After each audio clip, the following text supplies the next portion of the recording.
Destroy All Humans 1 took the game that you've played a million times before. You've played the heroes fighting off the invading aliens, and what we did was we turned it on its edge and let you play the alien coming to take over Earth. We focused the first one in the 1950s and played up all that great alien mythology of the 50s. And now with the sequel, we've moved into the 60s. 1960s kind of has its own resonance in popular culture today. And there's so many kind of icons and, places, music. I don't know what Paul's worried about. This John and Yoko thing won't last 3 weeks. We're going international this time, so you'll get to trot around the world. As you move to London, there's the whole concept of, the shagadelic 60s baby and all that kind of stuff, right? As you move to Tokyo, there's the monster movies, there's, ninja movies. And then America during the 60s, it's pretty obvious, the whole hippies movement was starting up. And that's really how the game begins in a city called Bay City, which is very much modeled after, San Francisco during the 60s. You play Crypto 138. He has every little man complex that you would expect a 4-foot-tall alien with large weapons to have. He likes to go in with guns blazing first, and then he asks questions later. So he is just a no-nonsense, destruction kind of guy.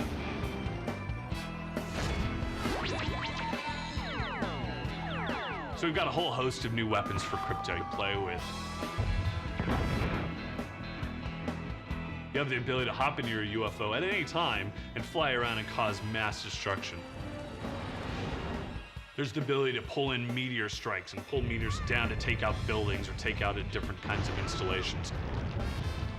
But not only does Crypto have great, guns and weapons, one of his great things is his mental abilities. His ability to kind of lift things up, with his mind, his ability to read people's minds and get what they're thinking. Not only is he just reading minds to get jokes, but a lot of times he's reading minds to find out where to go or who to find or new clues to the mission that he's trying to solve. And so one of his new abilities is his body snatch mode, which is his ability to, actually jump into someone else's body and control that person, which has a big gameplay element to it as well, because people you talk to, they'll all respond differently depending on the kind of body you happen to be wearing at that time. I don't want to talk about it. Things aren't great right now. And reading the right person's mind can be the difference between, succeeding in a mission or failing in a mission. Anybody knows where bomb water's at? It'd be Prudence.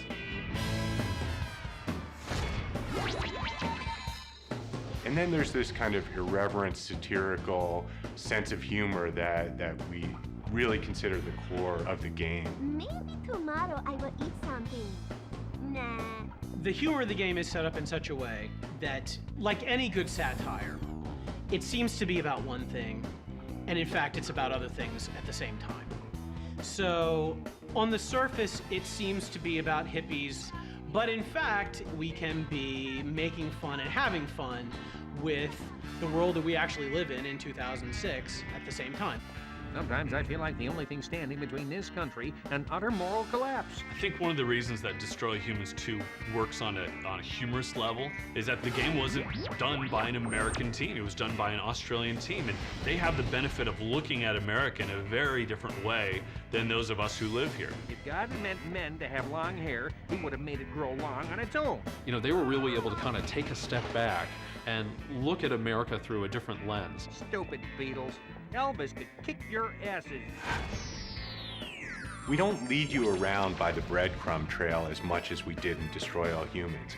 We open up the world and let you solve all the mysteries that exist in the game on your own. So all of a sudden you have all these different missions that you can choose from at any time. You have a robust sandbox mode you can run around in, tons of side missions. And so it just creates this kind of open freedom that the first one had a touch of, but I think we've gone even further with that, here in the second one. I think hardcore fans are going to love Destroy All Humans 2 because it gives them a complete wide open world. We've added lots of new features. The gameplay is great. I think the humor is great.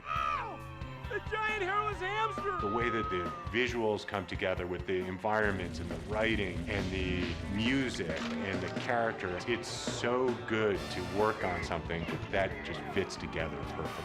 You expect me to beg, human? I hope that real fans will love the fact that we took some chances and went in some unusual directions with it and respond to this game by saying, wow, that went a direction I totally wasn't expecting, and I loved every second of it. And the whole storyline of Destroy All Humans 2 is about having fun and not taking things too seriously. And then from that flows some really great gameplay. And in an era of sequels and serious gaming and, you know, over-the-top military this and science fiction that, it's just kind of fun just to take a step back and have fun. And that's what gaming is all about.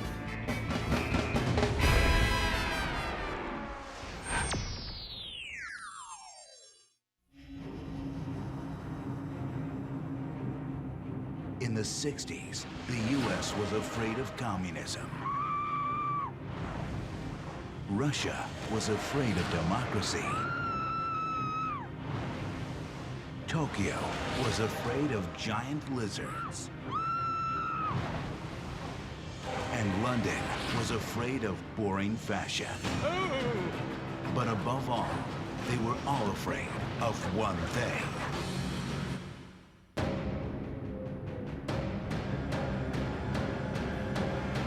Papa's got a brand new bag. Destroy all humans. 2. Probing the world, one human at a time. Good time.